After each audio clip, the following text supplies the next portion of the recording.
The Radical. Fundamental principles of freedom, rational self-interest, and individual rights. This is the Yaron Brook Show.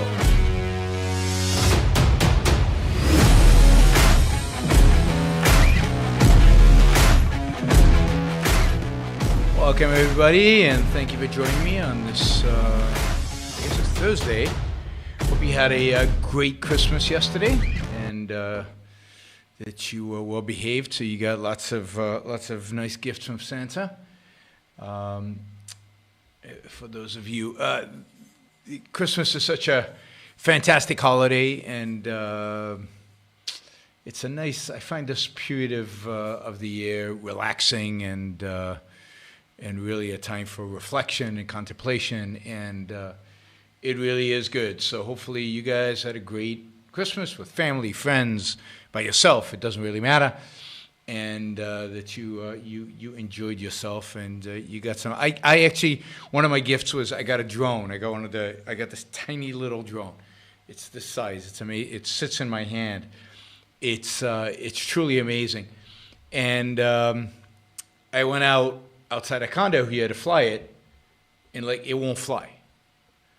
And I'm like, hey, why won't this fly? It turns out that I'm too close to an airport, and it's programmed to identify that and not to fly if you're too close to an airport on the flight path of airplanes. So even though no airplane is going to go as low as this drone is programmed to go, I can't fly it, so I'm going to have to go take a drive somewhere and go play with the drone over there.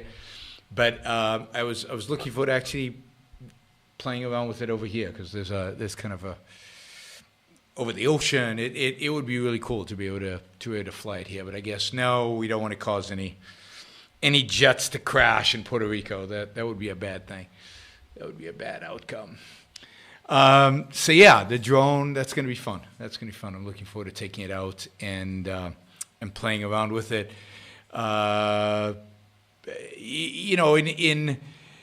I can imagine that I would take it on some trips. I wish I had it like when I was in the Yellow Mountains. There's certain places in the world where it would just be amazing to have a drone that would take video, while you're hiking or while you're walking around. That would be really cool. So maybe one of these days we'll do that.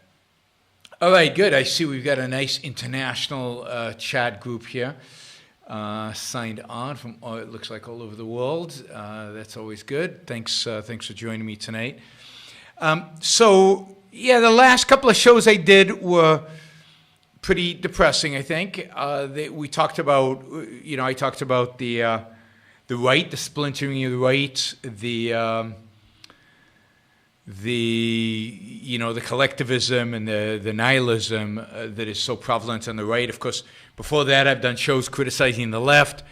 We do those videos where we, play Kyle Kolinsky or whatever his name is, or others, and I criticize them. Actually, those videos are the videos that do the best. By far, I have more viewership on the videos where I attack the left than when I attack the right. I guess people don't want to hear me attacking the right, but they love to hear me attacking the left. So today we're going to do something a little different. Today we're going to talk about maybe something more positive, and that is, and then I've got to make up all the super chat questions from the two shows where the video crashed, where my show crashed. So we're not going to go much over an hour today, because I'm worried about it crashing again today, and it seemed like it crashed at around 1 hour and 15 minutes, so we're going to try to stop before that. But I've got Super Chat questions that I'm going to catch up on. If you have additional Super Chat questions, I can take those, but I'll put them at the bottom of the list, because I want to make sure that the people who already gave the money get their money's worth by me answering the questions. So yes, I thought today we talk about the requirements for cultural change. That is, what would a culture look like? What would a culture start looking like? What would it take in terms of a culture for us to for me to say we're winning, and for me to say, yeah, this is on a path where victory is inevitable in the future, right? I think victory is inevitable in the future because I think truth wins out in the future. But I'm talking about a path where you can actually see it heading in the right direction. What are the kind of things one would see in the culture that would suggest that we're moving in that direction? What would a culture look like that was ready to embrace objectivism, ready to embrace laissez-faire capitalism, ready to embrace a limited government, a truly limited government, founding fathers-like government, that is sustainable over the long run? Now, somebody says, well, we need is economic collapse. No, I mean, if economic collapse happened, nobody is going to wake up one morning and say, oh my God, the economy collapsed. Oh, maybe we should try capitalism. Oh, maybe we should revert back to the founding fathers' vision. I mean, that's not happening. When the economic collapse happens, people are going to go, we need the government to do different. Obviously, the capitalists caused this. Those billionaires, it's all their fault. And we need more government, or we need a stronger, president. We need somebody who knows what to do. Exactly what happened in 2008. And imagine the economy collapses even more. You'd get even a bigger response than 2008. So economic collapse, cultural collapse, is not going to generate an environment that will lead to the establishment of objectivism, or that will lead to the establishment of a rational culture, the establishment of a laissez-faire capitalist world. It just doesn't happen that way. Economic collapse is likely to lead to authoritarianism. It's likely to lead to far more a dictator. It's much more likely to be a dictator than more freedom. Nobody wakes up after an economic collapse and says, yes, what we need is more freedom. Usually, they blame economic collapse on freedom. So I think we have to kind of trace this backwards.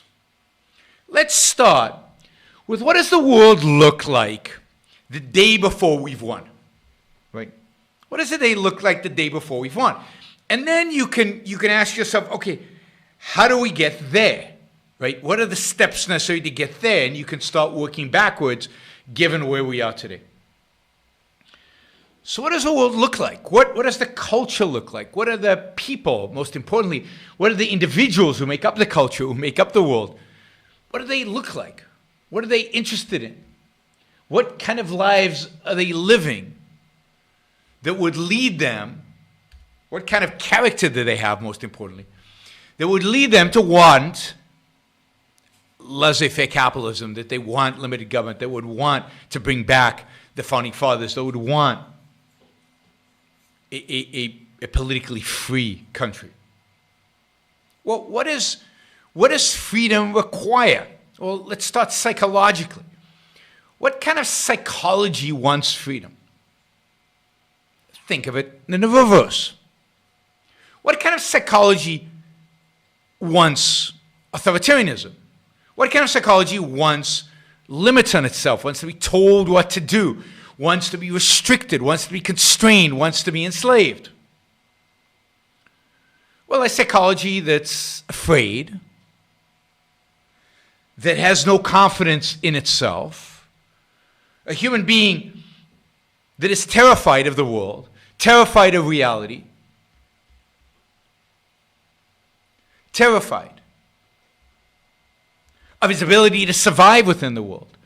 It's a low self-esteem culture, a culture of people who don't have any confidence in their own life, who don't really believe that they belong, that don't have confidence in their mind to guide them to survive, to thrive, to be successful. And they want to be told, because they're too scared, petrified, paralyzed to think for themselves. And maybe they don't have the tools to think for themselves. So a culture of fear, a culture of irrationality, and a culture of low self-esteem is a culture that is ready for authoritarianism. Now, what is the opposite of that? Well, the opposite of that is a culture of confident individuals with self-esteem. And what does self-esteem mean? It doesn't mean, oh, I feel good about myself. Everybody gets a ribbon. I got patted on my back by somebody else. I might be okay because my teacher said I'm okay, or my parents said I'm okay, or my friends said, oh, I'm okay, or, people out there think I'm okay, then I must be okay. No, self-esteem is something you own for yourself through achievement, through success, through attaining values, rational values, not any values, rational values, values that are pro-life, that are pro-your life. And self-esteem is a sense, not just, oh, life is good, I'm happy or whatever. No, self-esteem is a deep sense of efficacy, a belonging, of this world is mine.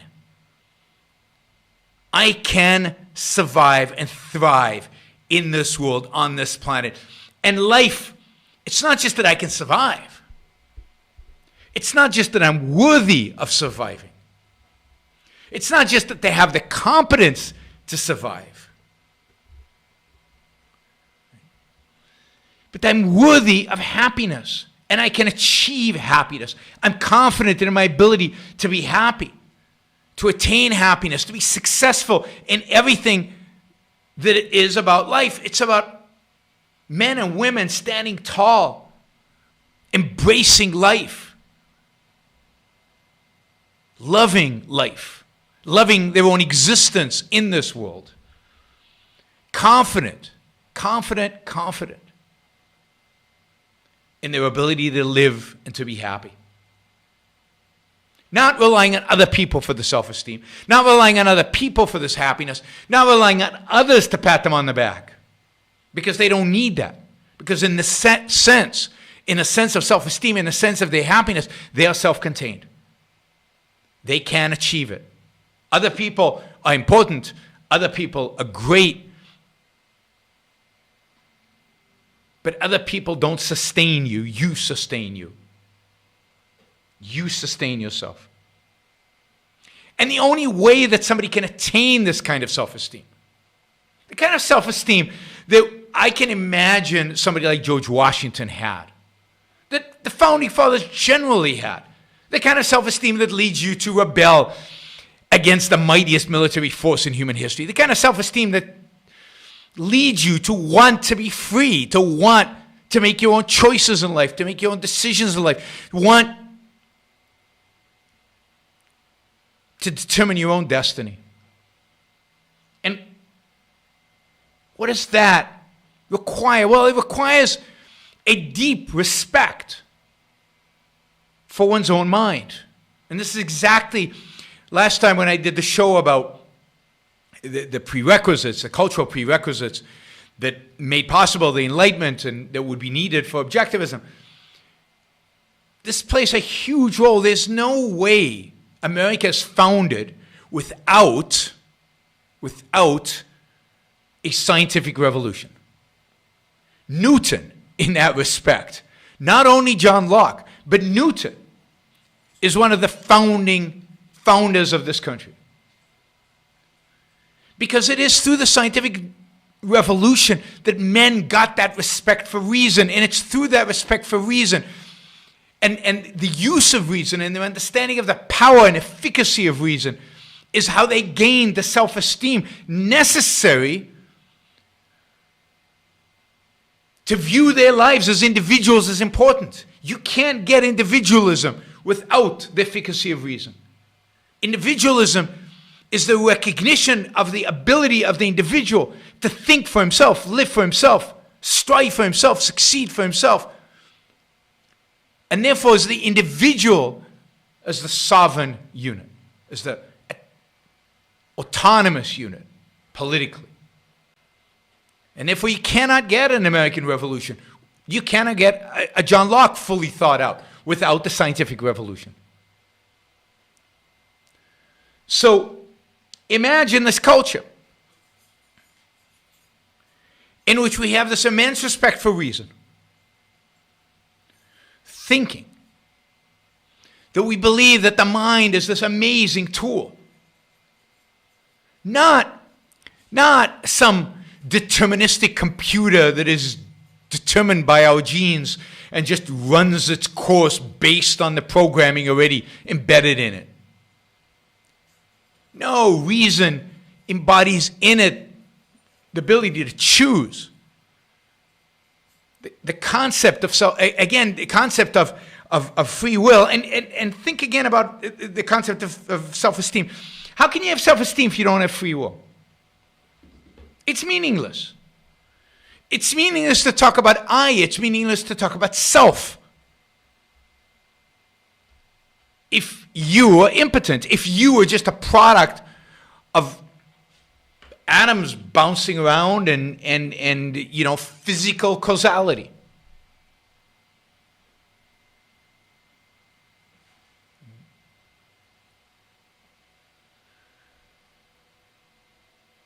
So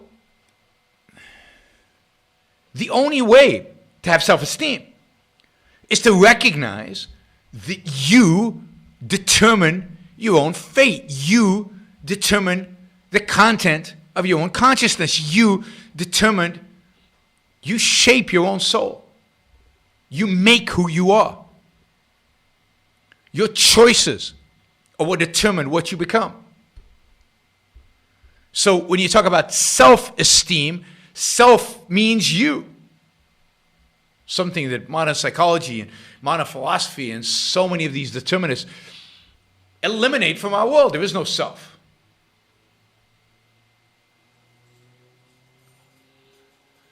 So a world of people who recognize their self as the determining factor. A world of self-esteem. A world that respects reason. And as a consequence, a world of courage. A world of people who are embracing challenges, who embrace uncertainty, who embrace risk, who embrace the world out there, who are eager every morning to get up and go see what challenges the world throws at them. Not sitting around and moping and complaining and bitching, but who are alive, fully alive. Because they value their life too much to be passive. People who are constantly wanting new challenges, wanting new choices, wanting new paths. And then people like that, well, of course they don't want the state telling them what they can or cannot do, what businesses they can or cannot open, what lines of research they can or cannot engage in, who they can or cannot employ, how much they should pay the people they employ or don't employ or whatever. No, they want to be left alone, to succeed, to fail, to get back up on their feet, to go at it again, because it's fun, because it means they're alive.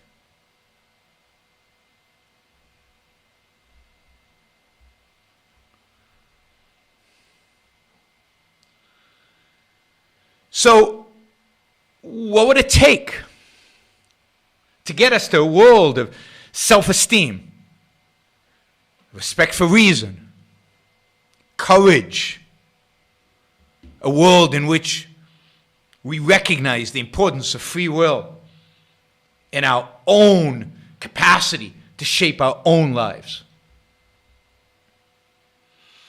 Well, I mean, where are we today? We're at the exact opposite position.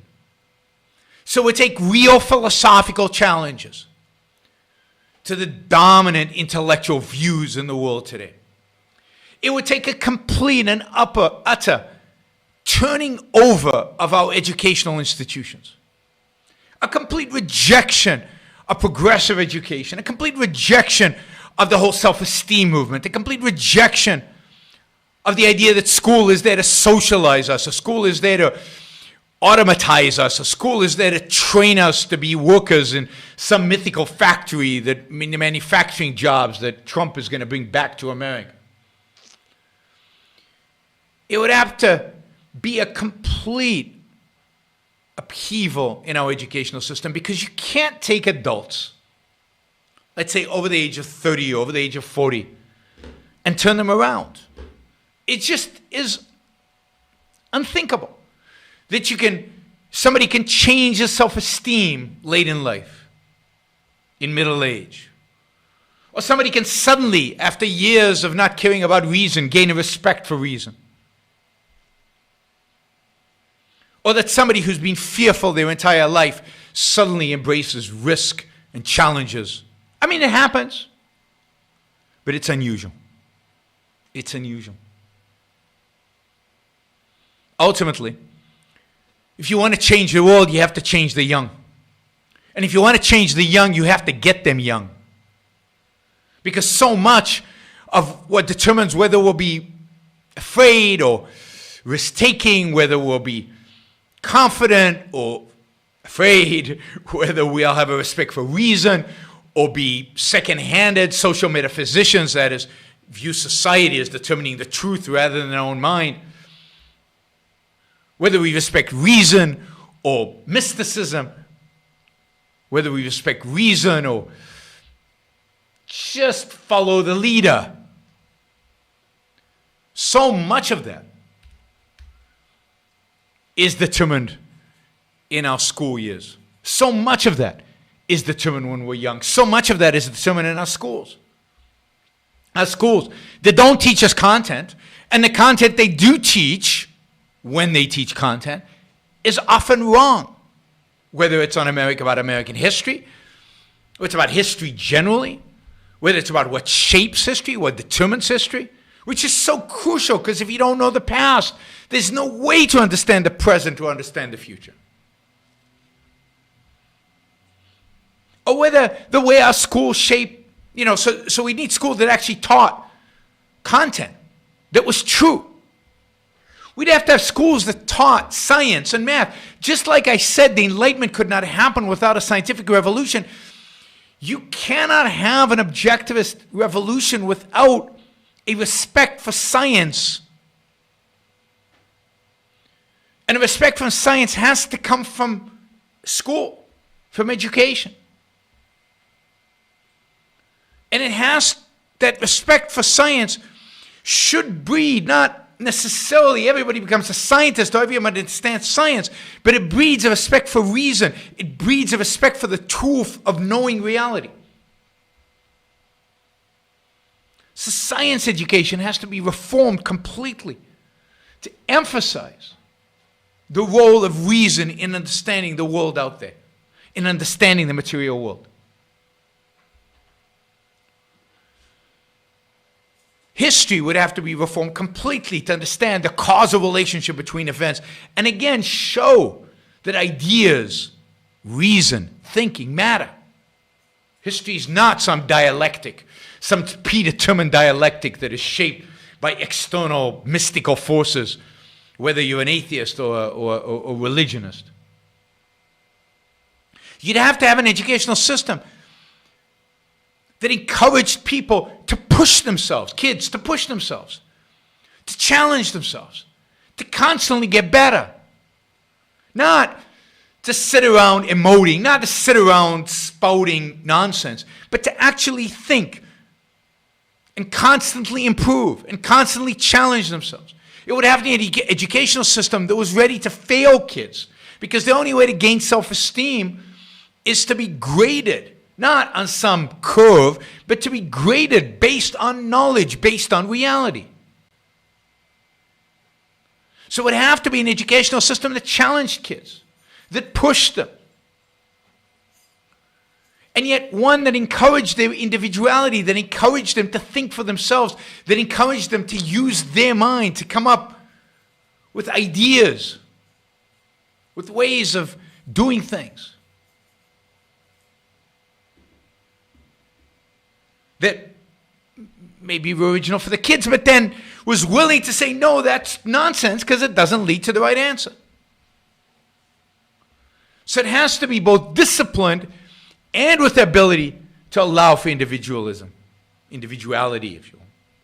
I mean, Montessori method is the ideal for young kids, where they both get, in a sense, rigorous training about reality, but done in a way that leaves them free to take risks, to navigate the world around them, to explore.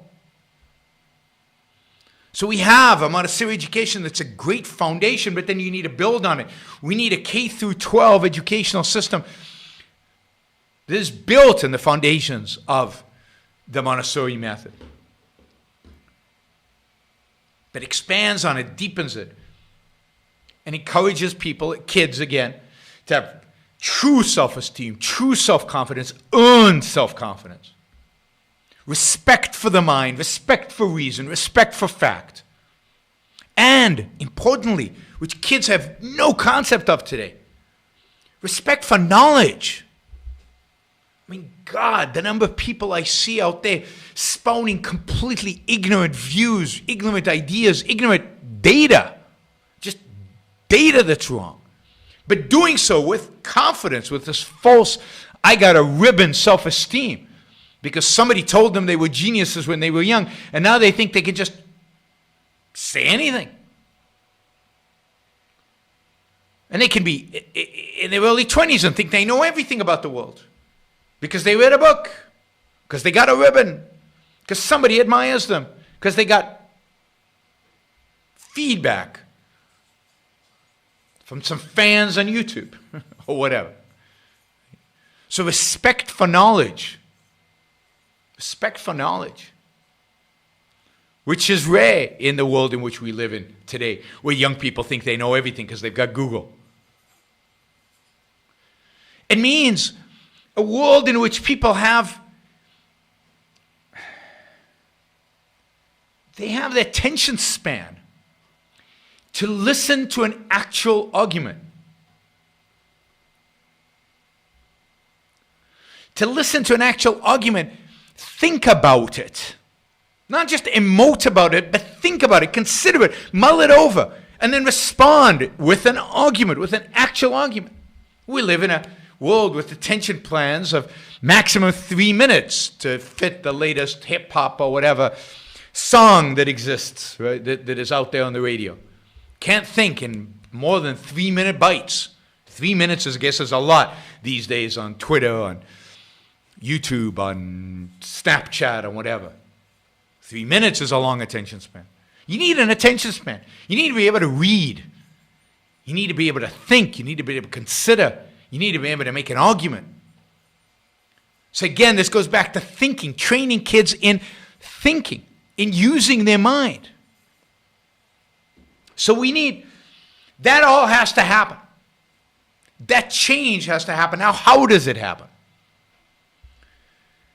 I mean, I think there are two primary paths to this.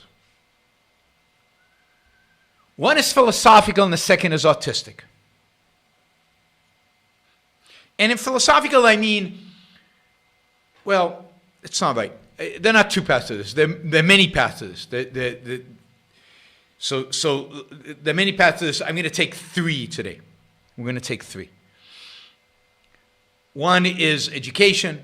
Two is intellectual content, intellectuals. And three is art. So let's start with the schools. We need to replace the government schools. We just need to replace the government schools. There's no more important a political issue than privatizing education. Or just, as a stopgap measure, just increasing the options in education. Just increasing the options in education. Because the government schools will never change. You cannot bring the kind of educational reforms, kind of a change in educational attitude that I'm talking about into the government schools. That just is never going to happen. There's no incentive, and there's the opposite incentive. So it just never will happen. You have to find private outlets for schooling. Where, you know, anything would go. I'm not a huge fan of vouchers, but for now it's better than nothing. I'm not a fan of charter schools, but for now it's better than nothing. And the ultimate, which we should be arguing for, so the ultimate needs to be that we need to argue for private education in every opportunity, in every stage, everywhere. The complete and utter privatization of education. The complete eradication of any state involvement in education. And, you know, we've done shows about that in the past. We'll do more shows about that in the future. But that is so, so crucial. Number two, we need large numbers of intellectuals to be producing the material that reshapes the debate completely. We need to reshape the debate about economics. We need to reshape the debate about history. We need some real history, true history, valid history to be produced.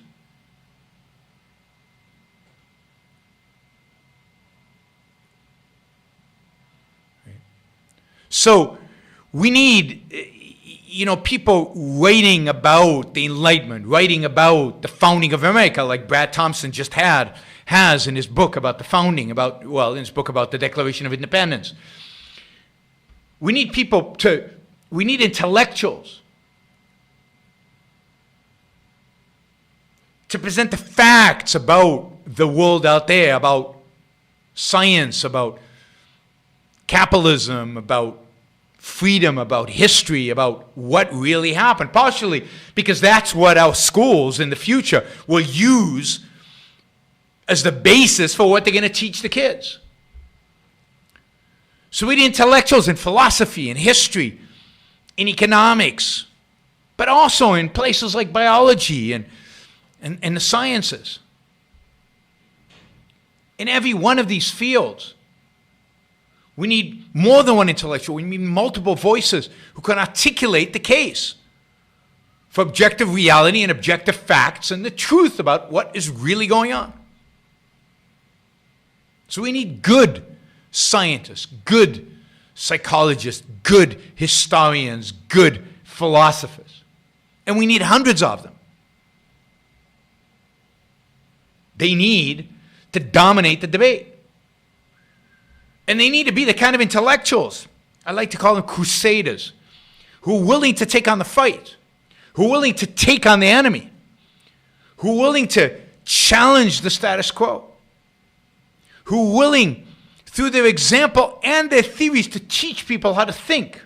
Stefan says online, epistemology is so important. Yes, and the best way to teach people epistemology is to model it, to make arguments based on reason, to use logic, to discuss facts, to show people how thinking is done. So we need to incrementally, over the next 100 years, because it's going to take a long time, we need to privatize the schools. We need to get dozens and ultimately hundreds of new intellectuals writing, speaking, teaching, writing.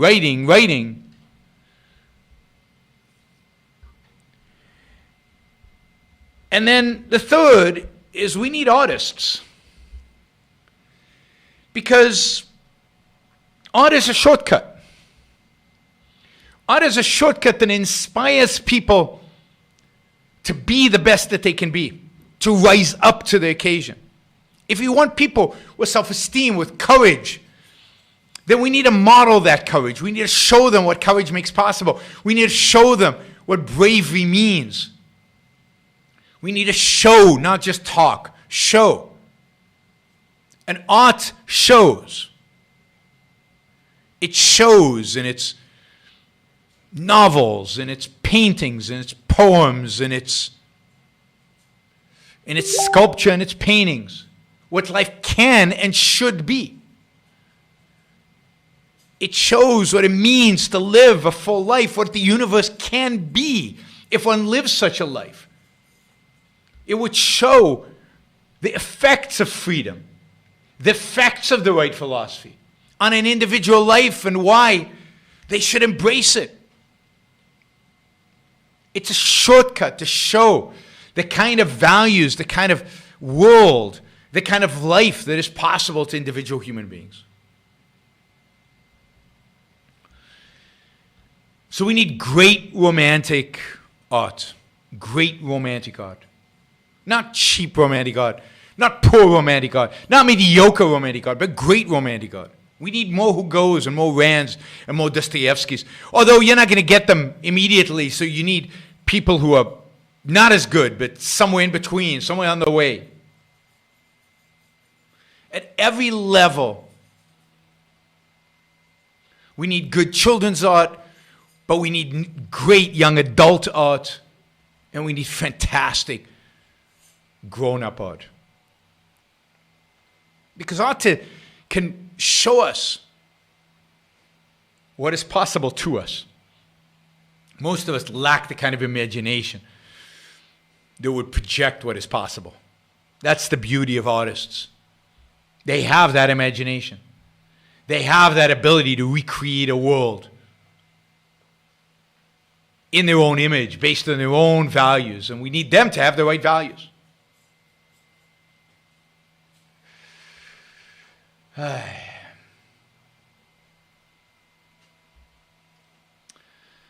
So that's what needs to be done. And it's a long path. And there's a lot of things that need to be done to change the world. From getting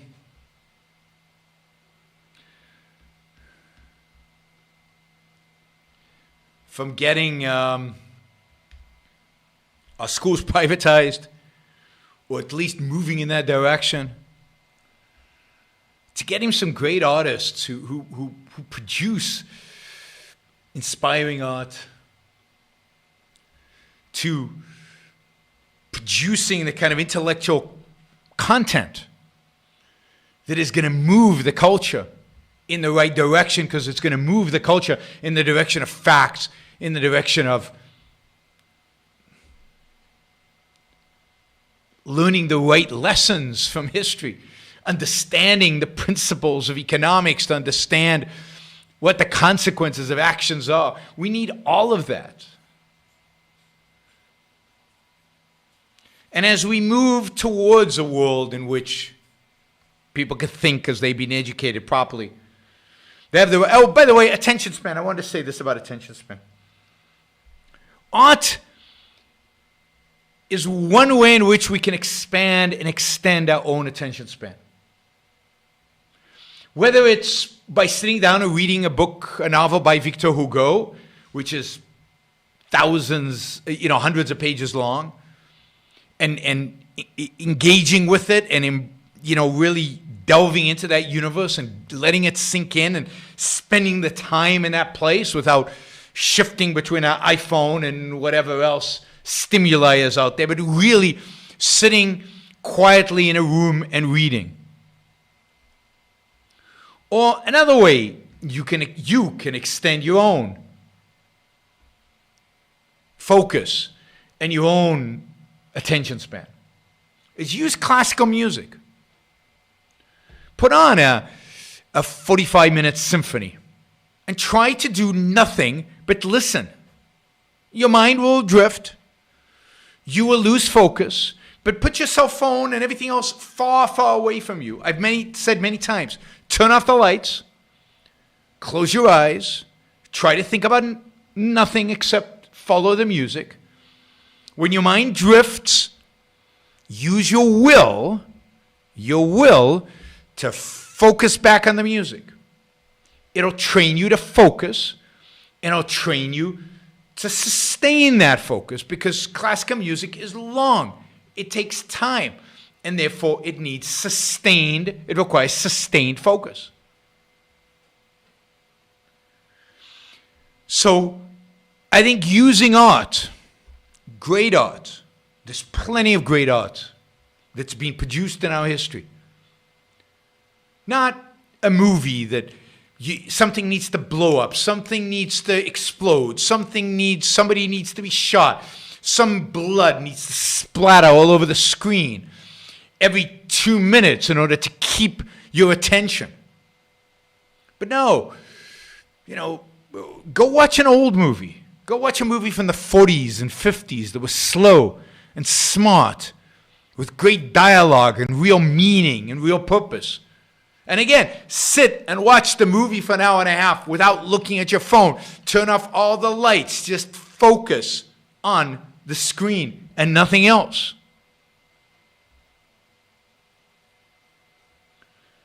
So try to get away from action movies. Now, that doesn't mean you should go watch The Irishman, which is 4 hours long of sustained.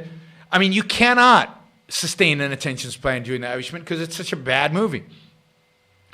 But there are long movies, The Godfather for one, that don't involve constant violence and constant car chases and constant explosions in order to keep your interest. Think dialogue. Think characters. And I can give you recommendations if you want about movies. So use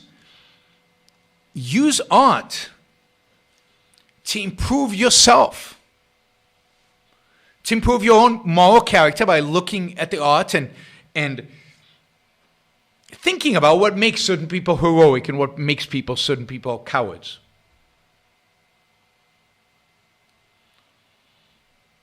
Watch the art, experience the art, and try to allow and focus on it. Even on a painting. You can just look at a painting or you can focus on a painting. Try to really look. Try to see what the artist is trying to convey. Look at all the details. Look at everything that's in there. It'll sharpen your mind. If you go to a museum and you do it right and you really focus on all the elements in a painting and you spend real time in front of paintings, not just quick running through the museum, then when you get home, you'll start noticing things in your environment you didn't notice before. It'll sharpen your mental acuity. I think music does that. It'll increase your attention span and increase your focus. Art is incredibly powerful. Now, I will do another show maybe later this week. We'll talk about what you personally can do to make your life better and prepare you for this amazing world of the future. But we'll talk about that, personal values, how to live a better life for yourself. Now we're still talking about the culture. All right, so that's what we need, right? That's what we need to fight for. That's what we need to get to. It is a lot to do. There's a lot to cover within each one of these elements: art, intellectual battle, education. There are all kinds of strategies can be involved. There's all kinds of things that can be engaged. Somebody put up one of my favorite movies of all time, which is This Land Is Mine, which I discovered decades ago. And there's actually a review of This Land of Mine. The only movie review I ever wrote that made it online. If you put This Land Is Mine and Yaron Brook on, you'll find my review of the movie. It's a great movie exactly for that, for discovering what makes a hero, what makes a coward a coward. And while there's a little bit of action in the movie, it's such a deep movie about values and about individual courage and about, again, what heroism really means.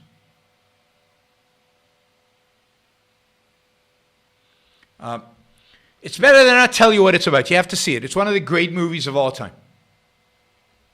One of the great. It's one of the great movies of all time. This Land Is Mine, with one of the great actors of all times, Charles Laughton. Charles Laughton. It's set in a pretend village, in a pretend country that has been occupied by the Nazis in World War II. It was filmed as a so-called anti-Nazi propaganda movie, but it is truly brilliant. Truly brilliant. So, somebody on Facebook has posted the Wikipedia connection to it. Maureen O'Hara and Charles Laughton. Both phenomenal actors, but Charles Laughton, this is one of the greatest acting, from my perspective, based on what I know about acting, one of the greatest acting performances you will ever see. You will ever see. I don't know where you can get it. I don't know how you can find it. You might have to buy a DVD. I just don't know. I have a DVD of it. I have a DVD of it. Right. Yeah, this one is, by the way, this one is in my top 5 of all time. All right, let's see. I'm just going to do Super Chat questions now. I've got like 20 of them. Don't ask any more. I'm just going to go down these and see if we can get as many as I can get before my computer crashes, right? So here we go, right? Star Wars has slavery, AI, and poverty. Is this a confused thinking by the producer, Lucas, or deliberate misreading of facts for ideological purposes? I don't think it's a misleading, no, I just think people don't understand that advanced technology requires freedom. You see this in most science fiction movie and most dystopian novels where the state has this amazing technology. But how did it get it if it's so authoritarian? That's why Anthem is so brilliant, because Anthem understands, Ayn Rand's Anthem, understands that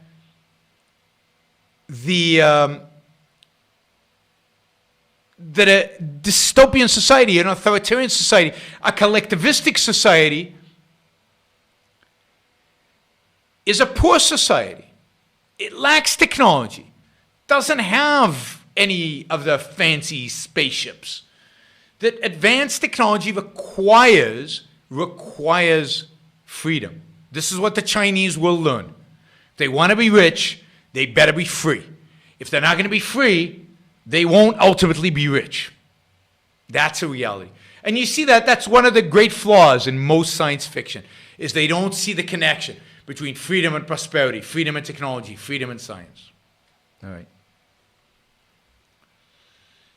Yeah, I see there's discussion on This Land Is Mine in the chat. Yeah, I mean, I discovered it years and years ago in the late 80s, flipping through channels when I was living in Austin, Texas, and then I kind of introduced it to many, many other objectivists. And again, you can find the review online of the movie. Was Ludwig von Mises an anarchist? Or is it a libertarian distortion, as they have similarly done with Ayn Rand? Did Rand ever address this concept of praxeology? No, von Mises was not an anarchist. And indeed, it's a massive distortion, and the whole Ludwig von Mises Institute is a distortion of his legacy in many respects. One of them, and the main one being their advocacy for anarchy, when he was clearly not an anarchist. He believed in the role of the state, the limited role of the state, a limited government, a government that basically protected individual rights, although he would term it slightly differently. Did Rand ever address this concept of praxeology? Yeah, I mean, she thought praxeology was wrong.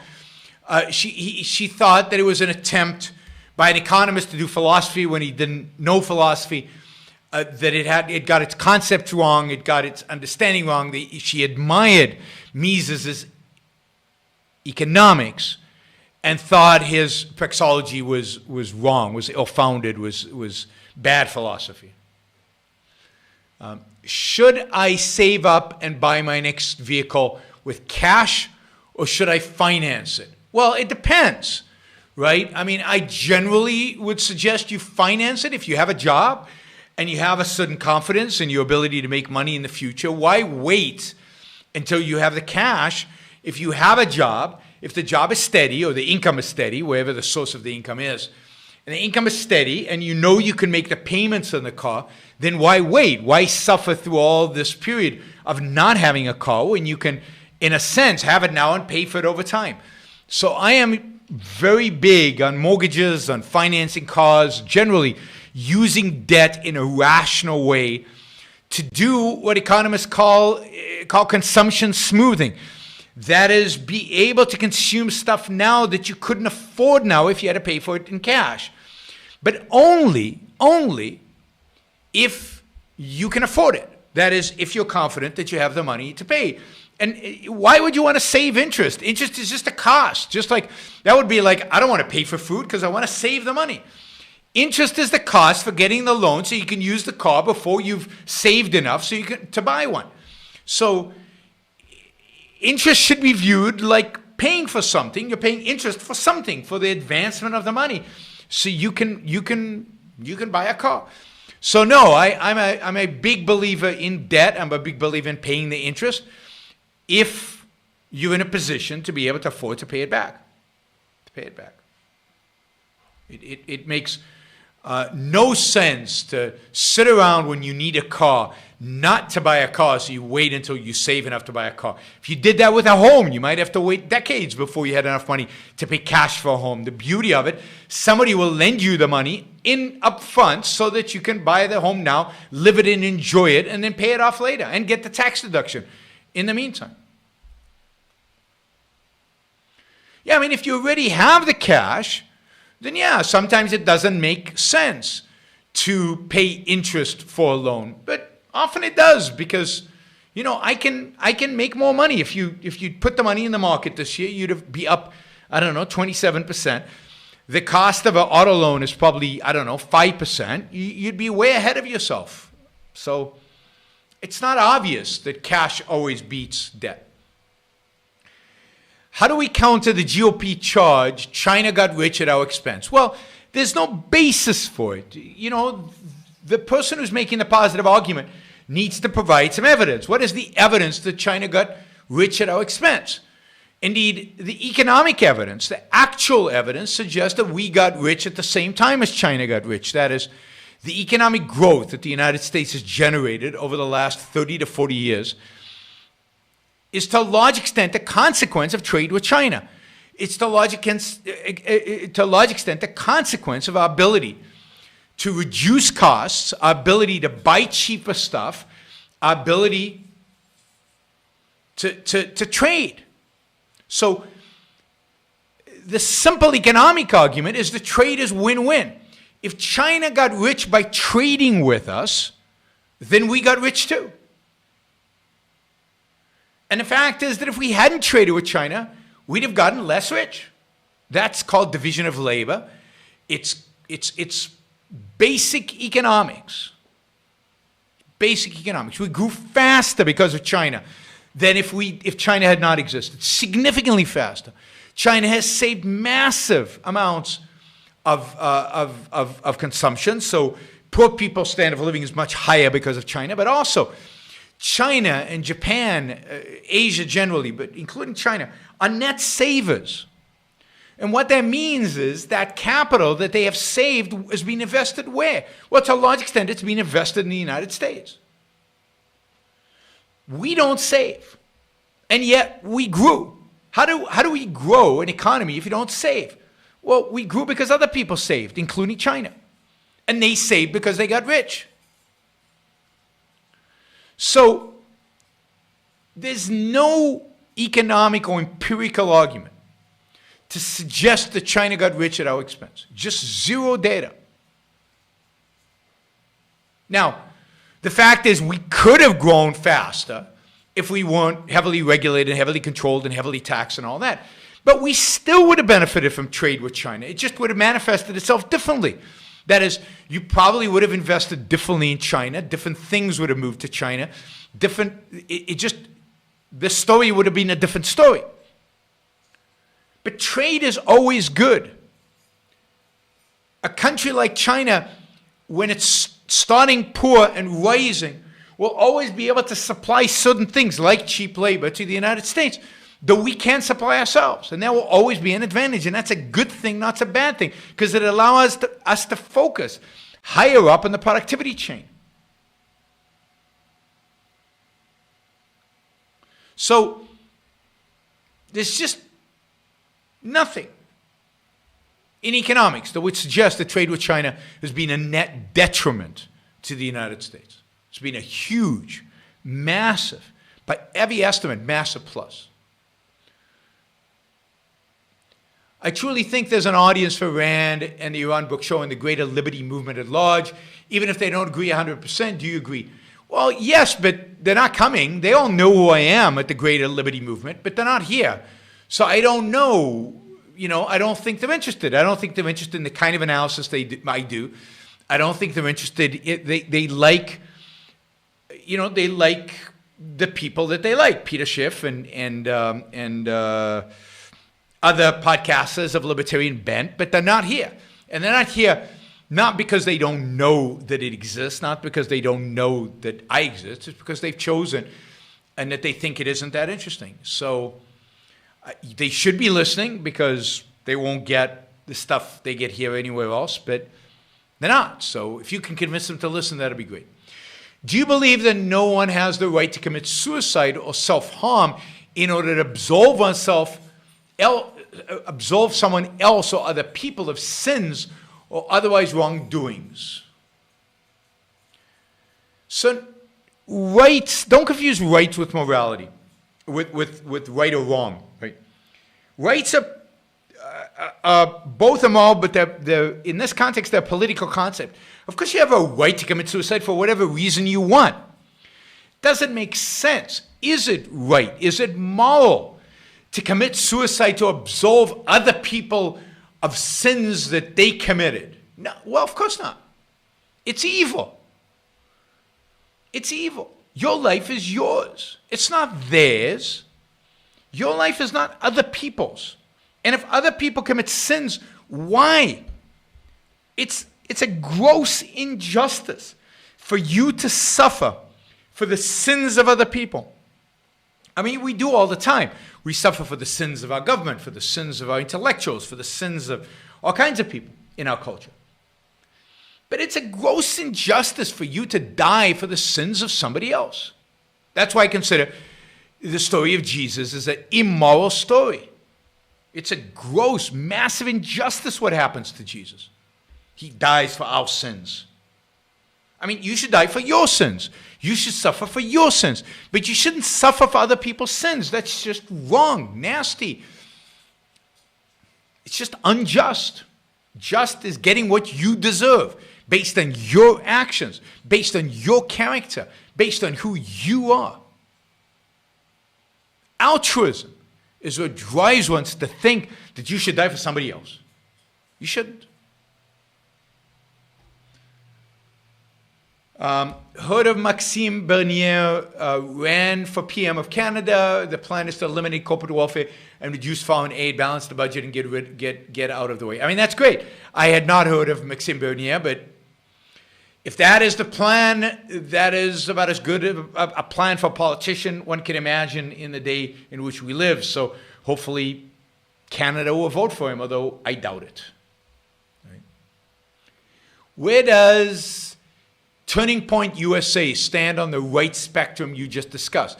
They feature Ben Shapiro as a defender of the Constitution and limited government. So I think Turning Point USA is like in between. They're in a very uncomfortable situation. They started out as an organization started by Charlie Kirk, who was very influenced by Ayn Rand and actually very influenced by, or somewhat influenced by me. And they started out as a pro-free markets, pro-founding fathers, pro-liberty, conservative student group on high schools and college campuses. And they were pretty good. And they had a pretty good agenda, and they focused on the Constitution and on the founders and on Ayn Rand and on limited government. And they completely changed with the election of Donald Trump, as did so much of the conservative movement. And I'll be talking more about that in the next few shows about the effect, Trump's effect on conservatism. But so they have now become much more focused on Trump, on his vision, if you can call it a vision, a kind of a pragmatism, a kind of a nationalism, a kind of anti-left at all costs. You know, what defines the right is they're all anti-left, just being anti-left for the sake of being anti-left, and very little positive agenda. Now, there's still something in them that still remembers what they used to be. So they have people like, Ben Shapiro, the better parts of Ben Shapiro on. But they've also become more religious, more nationalist, and chapters of the Turning Point USA have become quite alt-right and racist and white supremacist. And indeed, Turning Point USA has to kick out members and has to get rid of certain chapters at universities because they were attracting the alt-right racist types to them. And I think, one could argue Trump has done the same generally to Republican Party. So Charlie Cook went from somebody who admired Ayn Rand, very pro-free markets, always religious, so he was always a little religious, relatively rational, very ambitious, very successful, to completely selling out to the Trump agenda. I mean, completely selling out to the Trump agenda. To having to, at the same time, protect himself from not going too far and being associated with the alt-right. So now the alt-right is protesting Charlie Cook because he hasn't gone far enough, because he isn't right enough, because he isn't adopting the alt-right's messaging. So now there's a whole movement among the alt-right to protest Charlie Cook events in this way. So, that's what you get. So Turning Point USA is somewhere on the bridge towards the alt-right, but not quite there. But a long way from kind of the old line, to the extent there was an old line, pro-free markets, pro-constitution, pro-founding fathers conservatism. They've moved away from that dramatically. They're part of this nationalist conservative movement now. What are your thoughts on the Ken Burns documentaries? Do you enjoy them despite their leftist views? Yeah, I do enjoy the Ken Burns documentaries, the ones I've seen. I saw the one on baseball, which was terrific. I saw the one on the Civil War. Maybe I saw one other one. He just does a great job, and technically they're beautiful. He has a great narration voice. The facts are interesting. He tells a great story. I'm not enough of an historian to know if all the facts are always true. I assume they are. When there's something, when he talks about baseball and stuff like that, when it comes to politics, political events, historical events, I'm less sure. Somebody in the chat says the alt-right doesn't exist. Of course the alt-right exists. There's lots of alt-rights, and they're not leftists. So there's a clear distinction between the alt-right and the left, and even the alt-left. The right is not the left. They're both collectivist, but they're not the same thing. It's a different form of collectivism. It takes on a different type of collectivism, right? Oh, by the way, somebody says I should sprinkle in requests for likes. Yeah, like my stuff, because if you like my stuff, it bumps it up on Google.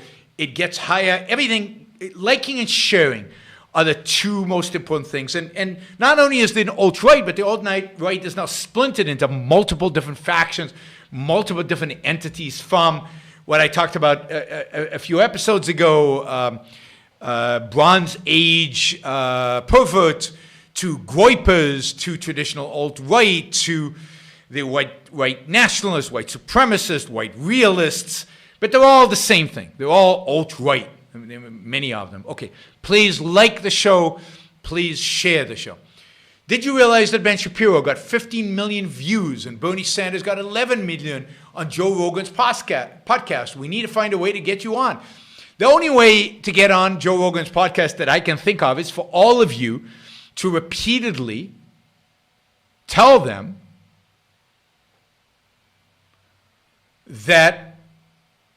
tell Joe Rogan that I should get on the show. Somebody asked, why not just call them white nationalists or isolationists? Well, isolationists is too ambiguous. White nationalist is a better term, but not all of them exactly white nationalists. For example, this Nick Fuentes is an Hispanic, and yet he is a racist. So is, what was that, Jesse Lee something, who is a black white nationalist. It's alt-right is a great term. It's a great term. And then there's the nihilist right, and there's the nationalist right, which is less racist, more nationalist. And it's all these groups that ultimately are leading us towards authoritarianism, and that ultimately are all, in some respect or another, authoritarian, nationalists, or alternatively nihilists. And that's the alt-right these days. The real nationalists, not the kind of nationalist conservatives that are not yet alt-right. But it's all very confusing. The right is very confusing. The right is very confusing. So I'd love to be in Joe Rogan's show. I never got invited. I don't know what it's going to take because what's his name? Dave Rubin was on Joe Rogan's show, told Joe Rogan, you should get Yaron Brook on the show. You should have Yaron Brook on the show. He then emailed me and Joe Rogan never responded. Never responded.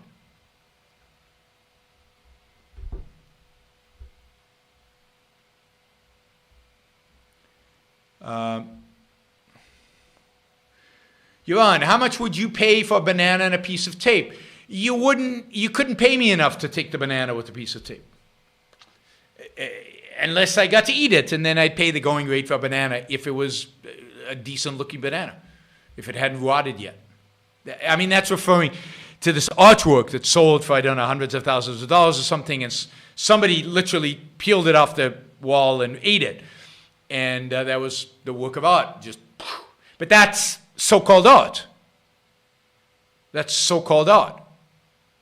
That's the state of the culture. That's what needs to be reversed. When everybody in the culture, including the intellectuals, laugh at that, then we will know we're in the right direction. Can we get Jonathan Hoenig on the show talking about his investment philosophy and his various investment courses he has already done? Sure, we had Jonathan Hoenig on the show to talk about his book, Textbook for Americanism, which I encourage you all to buy and read. We can have him on to talk about investments. Jonathan was listening to the show before, so maybe we can get him on the chat to tell us if he'd come on, if I invited him to talk about investments. Let's see. What are the pros and cons of the way that children are taught sports in public schools? Not gym class, but actual organized leagues. I mean, I think sports, Jonathan says that I should have my people call his people. We can do that. We can have my people, Angela, call his people, I don't know, and coordinate something. We'll get something done. All right.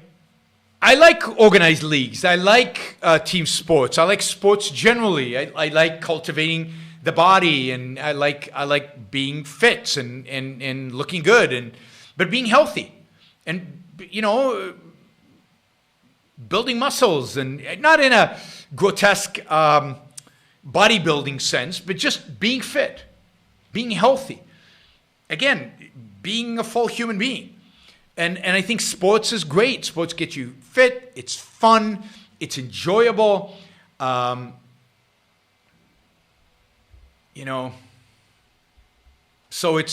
I think it teaches you a lot about discipline, about teamwork, about your own capabilities, your own what you're capable of, about hard work, about practice, about training.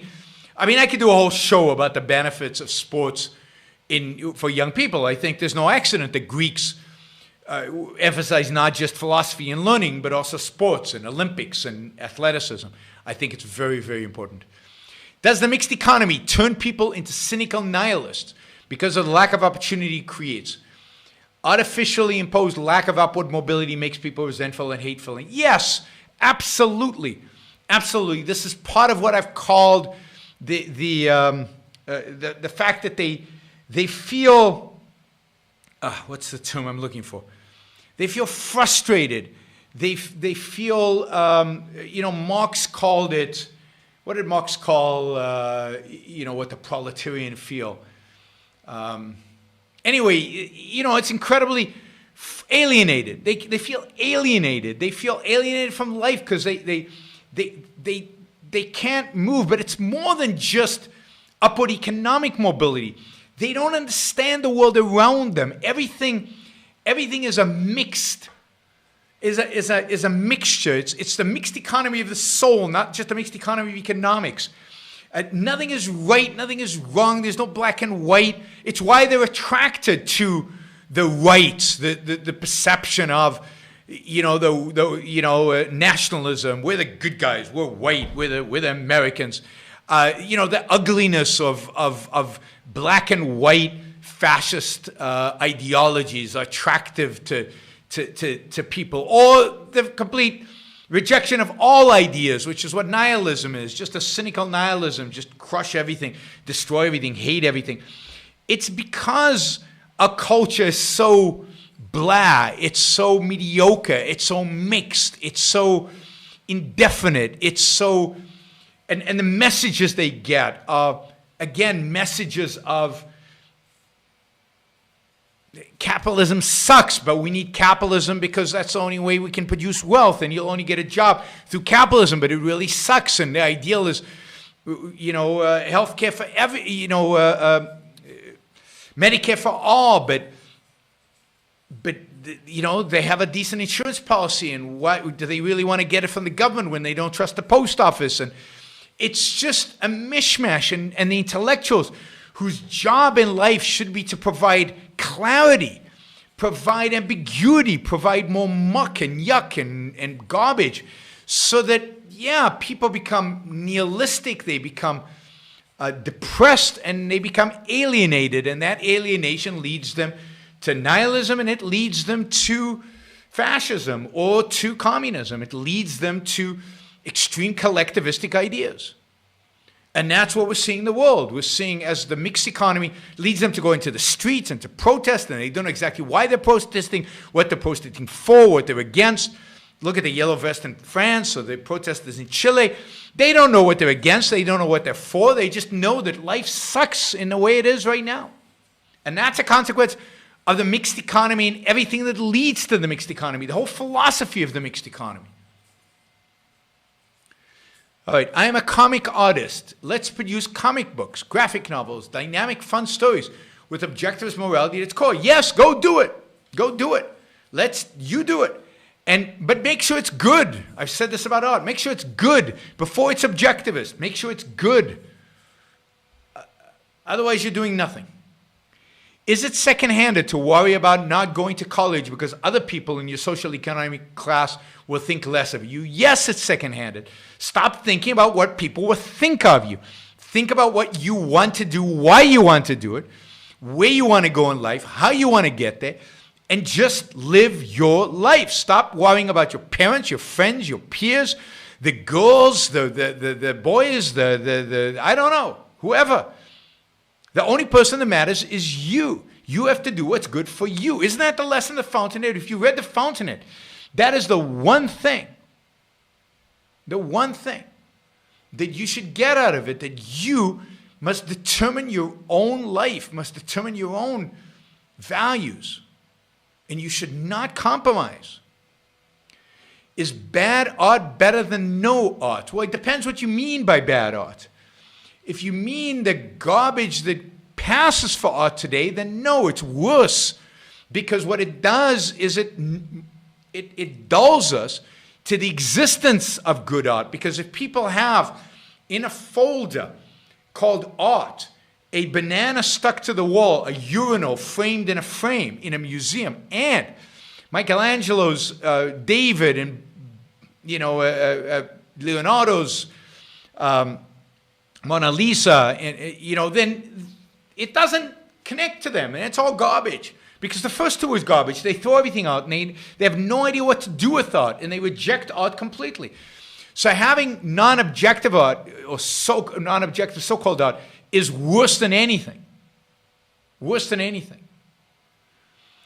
And bad art, it depends. I think bad art is never good, right? Aesthetically, bad art does nothing. So it's not better than no art. Which mediocre art is better than no art. But bad art, it depends what you mean by bad and how you define bad. That's a whole show. We can, that's a whole show we can talk about the role of art and what constitutes bad art and how you would even think about what bad art is. And is it better than no art? All right, currently reading Ominous Parallels and loving it. Everybody should read Ominous Parallels. I was intrigued by the fact that when I myself Googled the causes of Nazism, almost none of the content emphasized ideas as the cause.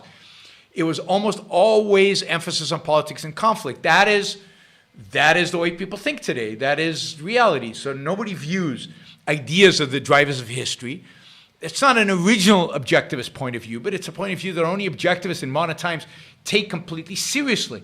So yes, it is pathetic how bad the interpretations of history are. And if that's true of the rise of the Nazis, imagine that is doubly true about every other piece of history you've ever studied. It's always ideas, and you never taught that, so you haven't really been taught history, not properly, not objectively. Imagine an ominous parallel that explained every major historical event in human history. And that is possible. That is really possible, because it's all driven by ideas. Okay, last 3 Super Chat questions. Joe Rogan said he hates Gordon Gekko types like Yaron. First thing we need to do is correct his ignorance about Wall Street character. Yes, but I also hate Gordon Gekko. Gordon Gekko is a bad guy, as portrayed in the Wall Street movie. He's purposefully portrayed as an objectively bad guy, and he gives objectively really, really evil, bad speeches, particularly towards the end of the movie. That is Oliver Stone doing that on purpose. So I love the kind of people that were the Gordon Gekkos of the time, but I hate Gordon Gekko because he's objectively a bad person. Okay, how come capitalism gets blamed for every failure of the controlled aspects of the economy? I mean, I've covered this many, many, many times. Because of altruism, because we always blame those who are seeking their self-interest. We always blame those who are profiting. We always blame those who are greedy, those who are after it for themselves. The public servant who is after the common good. The public interest always gets a free ride in all of history. We always blame the businessman because the businessman is so obviously selfish. And we've learned from when we were very young that selfishness is evil. Therefore, the evil guys must have done it. But if you're interested in that, listen to my lecture on the morality of capitalism. I go into a lot of detail in that. Have I seen THX 1138? Yeah, no, I think I saw it a long, long time ago, like in the 70s. But yeah, Lucas is philosophically bad. He's not just not perfect. He's bad philosophically, as most directors are. Who are the best historians to take ideas seriously? Well, I mean, Brad Thompson, who's a fellow objectivist, is definitely worth looking at. I mean, I think I don't know. That's not a question I can really answer. I mean, I like to read a lot of history. I think there are a lot of good histories out there where if you know a little bit about ideas, you can fill in the blanks. But and you have to be able to do it in a not rationalistic way in terms of how you tell the philosophy, because it's not that ideas imprint themselves on history somehow. It's a sophisticated interaction, and I think Ominous Parallels is a good illustration of that, and how the back and forth works. But I'll have to think about which historians I've read that I've really liked. All right, everybody. Thank you. I hope you enjoyed the show today. Not sure when the next one is going to be. Definitely at least one before the end of the year, where we'll do the most important story of 2019, the most important trend, phenomena, movement, thing that's happened in 2019. All right. Thanks, everybody. Hope you enjoyed the show. Don't forget to like it, subscribe, and if you like the shows generally, and if you follow me, then please support the show by going to yaronbrookshow.com/support or subscribestar.com/yaronbrookshow. Even a small contribution of $2 a month or $5 a month, all the way up to several $1,000s a month, all are very much appreciated and help both motivate me and support financially the production of the show and the videos that you get out of it. All right, see you soon, guys. Bye.